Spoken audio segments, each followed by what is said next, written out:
Normally, in the Nordics, we are considered very calm people. So talking about a revolution is not things we do very often. We even have a saying in Danish going something like, the revolution never starts here. Borderline boring, actually. But in order to understand what has been going on in Denmark, I'll start by telling you two brief stories from my own life in order to make it easier for you to understand what actually has happened in our tiny little kingdom in the far north. As a very young man, I was working in a restaurant as a sous chef, trying to make money for college. And it was a fine dining restaurant, so of course the head chef came from France. And I was just carefully suggesting him that maybe we could try to serve some Danish cheese. You saw in the introduction that Denmark, even though we are 5 million people, we are number 5 in the cheese export thing. So we make tons of cheeses in our tiny little country. So I asked him could we serve just a little bit of this in the restaurant? And he looked at me almost with hatred in his eyes, and he said, "Fuck Danish cheese." Sorry about the language, but that's how he said it. The second story is about 13 years ago, a colleague of mine, she was working as the communications director of Tivoli, which is the prime tourist attraction in Copenhagen. And she tried to invite the food editor of the New York Times to come to Copenhagen. And she wrote an email in the Tivoli Gardens. We have tried to develop gastronomy, and we have a lot of interesting stuff. And there's just silence. And then she wrote back, "Did you get my email?" And the reply came pretty prompt. "Copenhagen is a culinary desert, and you know that." Ding, ding, ding. I guess she was not coming. So we were standing in a situation with the tons of food we produced were not used in our own top restaurants, and the rest of the world, the leading food critics of the world, were thinking about Copenhagen as a desert. So from that and to the point where we are now, I think it's pretty fair to call that a revolution. So let's get into old times running fast here. First, a few words about what our organization do and how we do it. I'll spend a little more time on why gastronomy is important in Denmark, because there are some obvious reasons and some less obvious reasons. A brief introduction to the Nordic food revolution, and then I'll try to conclude with what we see as the next steps in Denmark. First things, our organization, it's very important to understand that we are a partnership. And the basic message here is that in order to get things to work in this industry, we need cooperation, cooperation, and cooperation. And we need cooperation between government and industry, between industry and society, and between society and government. If all these three key players work together, we can create major changes. If not, we'll start fighting each other and nobody wins. That's a really important point. The second thing, what we do, well, we do the international promotion of Danish gastronomy and quality foods. We also do the major food events in Denmark, have hundreds of thousands of people attending our events.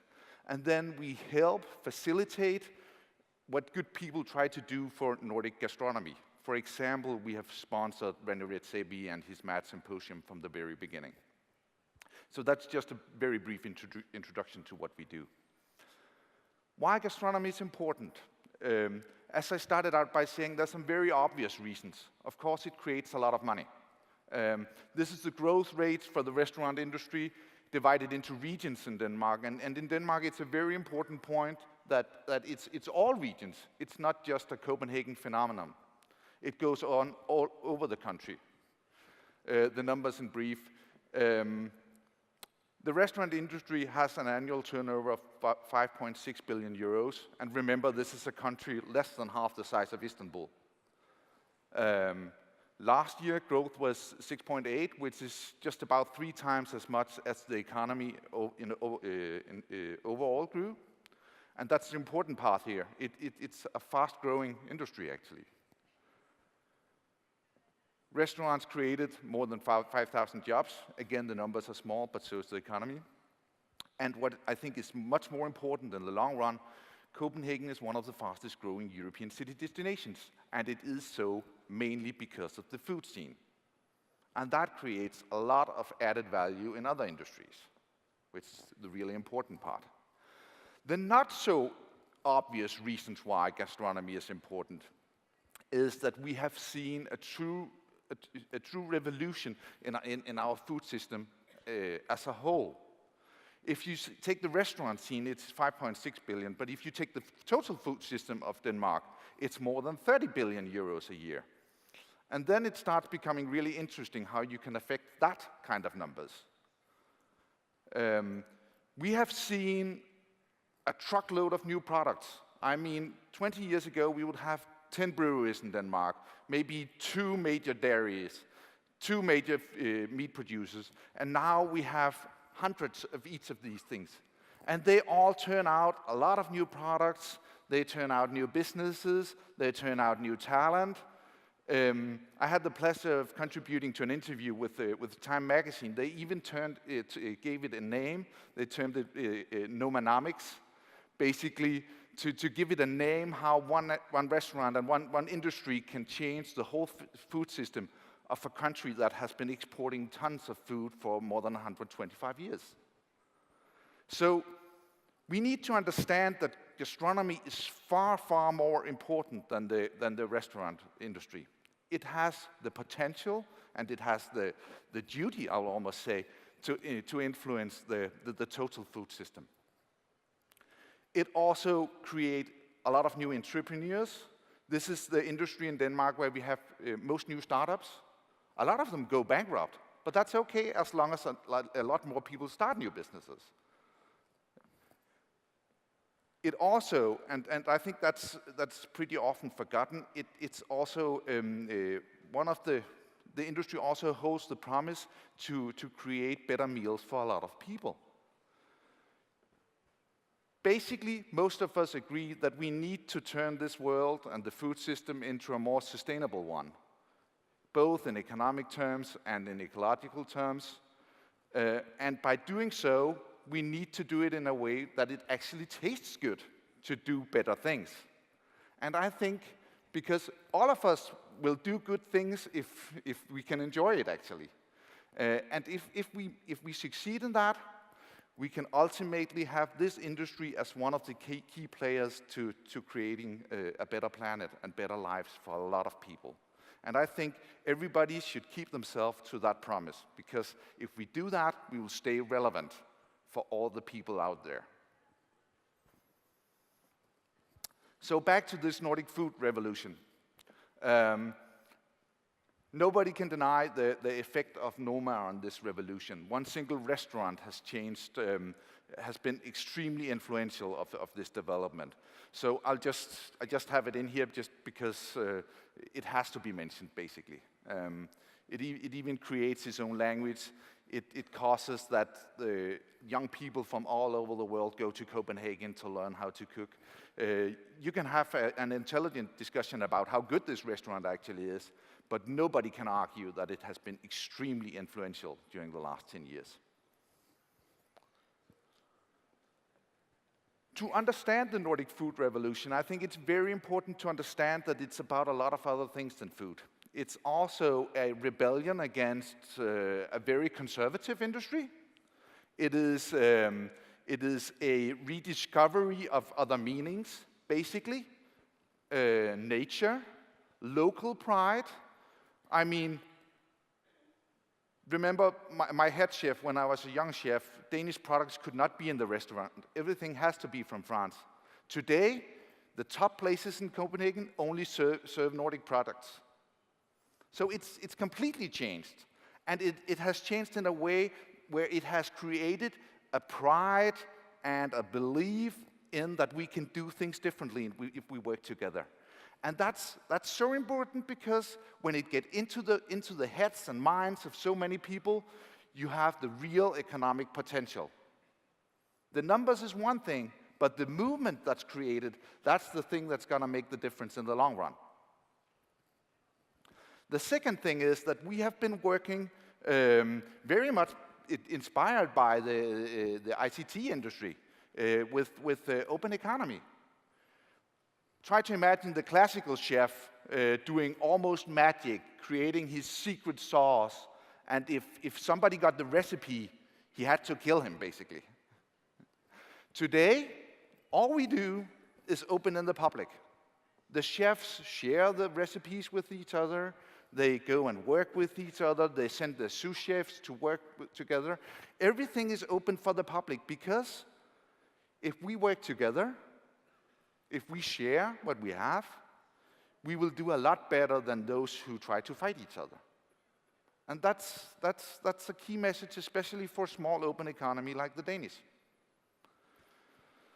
We have also been trying to establish a strong institutional focus. There's been the Nordic Gene Bank working with the original products, the Copenhagen Meal House providing the public meals in Copenhagen is now more than 90% organic, and it's actually good food. Klaus Meyer made a big project with the University of Copenhagen trying to look into how this diet was influencing people. The Nordic Food Lab, of course, and the Mad Symposium. Also, I think it's very important to have in mind that this thing is extremely international.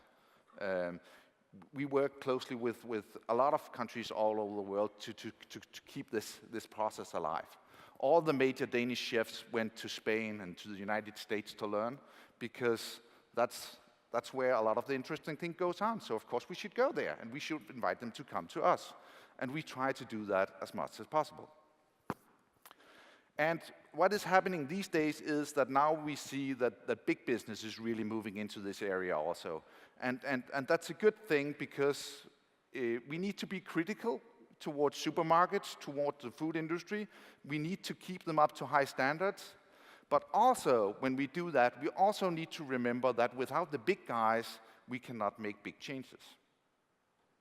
So we have to work with both, basically. And that's what's happening now, and I find that extremely interesting. So what's the next steps in Denmark?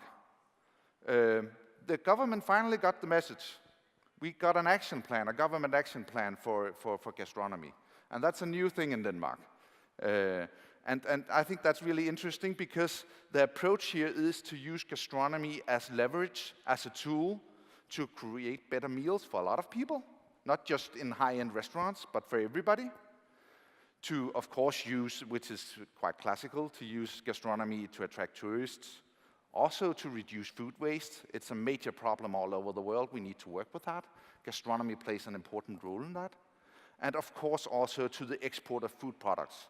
As I said, we export for just about 23 billion euros food every year out of our tiny little kingdom. Of course, we want that to be more high-end, more associated with gastronomy, with the high-quality stuff. We need to keep doing the world-class events, and the important part is here that we must keep focusing on not closing around ourselves. Like events like this, where people from all over the world is invited, is a really good place to start working together. So we need to keep focusing on that. And we need to go beyond, in our little country, we need to go beyond Copenhagen. The one there is actually a salad, and it's mostly interesting because there's no salad in it. And that's the kind of food we serve for a lot of the tourists coming to Copenhagen and the cities outside. The chicken is imported from Thailand, and I have nothing against Thai food, but I'm not sure I think the chickens should be flown half the way around the world. So we're working very much with changing this, the bottom part of the industry, because that's where there's still is a huge potential. This is the kind of things we like to end up with. And finally, and most importantly, and I think that's for all of us, our industry, the gastronomic industry, is one of the fastest changes industry. I mean, even though I'm not an old man, I have seen lots of places being filled with people, filled with buzz, being talk of town. On a Friday night, you couldn't get a table, and then 2 years later, it closes down. Customers out there are merciless. They start buying things differently. They want something new all the time. So if we don't keep moving, we will end up losing. And that also is the case for a country, especially for a small open one like Denmark. So we need to keep moving, otherwise we will be obsolete. But ladies and gentlemen, the good news about this is that no matter what the internet does, no matter what young people asks, no matter how labor market and no matter how growth is distributed in the world, everybody still has to eat. So there'll still be money to make. Thank you very much.